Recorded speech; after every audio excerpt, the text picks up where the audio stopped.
in corporate America, when someone does things differently, thinks differently, kind of out of the norm or the group, it's usually kind of frowned upon.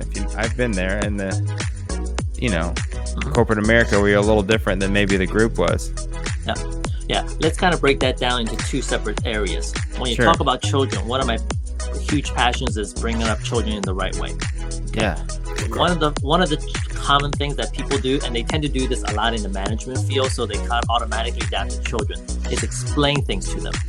Okay, depending on the age range of the children you're working with, especially when you get into the teenage years or even above 10, for example, right? They already have ideas in their head. If you keep on explaining, you're adding on behaviorist principles to them. You're telling them what to do. Okay, a different approach to that with children, and this works with adults too. Ask them to go find out. Ask them about their thoughts. The key here is to develop how to open their brain to think differently. To see, okay, Lafayette's taking this example here, or doing this right now, right? What do you think's going on in his mind? What drives him to behave this way? What in his family history may have led him to this, right?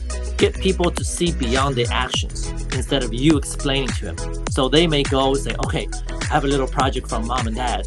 My job is to go figure out exactly what's in Lafayette's mind. How do I do that, right? And then spark that creativity to empower them to think for themselves. Okay. So instead of saying, you need to look at this person this way, or you need to think of this person in this way, the way you thought was wrong, it's why don't you go and find out more about that person yourself? And then we're saying that human nature will be that they will develop that respect for that same individual. Is that what you're trying to say? Exactly. It's the thought process you want to develop. Yeah. Not the idea itself.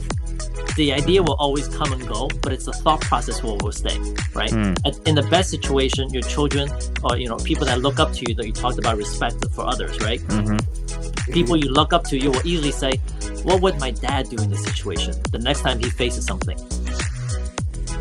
Right? What will my dad ask me to do? What will my mom ask me to do? That's the program you want to put in their children, so they start thinking in a proper, healthy way that opens their eyes to reality. That'd be so good too, because when you look at, let's say, for example, somebody does grow up in a family that maybe lacks leadership in developing their children, and as they get older, you see that reflect. Then, as a teacher, you're sort of nicely telling them, what your dad said is wrong, but now you're combating what mom and dad have told them for 10, 15, 20 years. Yeah. And they've never been able to go and create their own thoughts on their own. And now you're empowering them to find out for themselves, which goes back to the core of why we actually started our show. And Lafayette and I would have difference of opinions.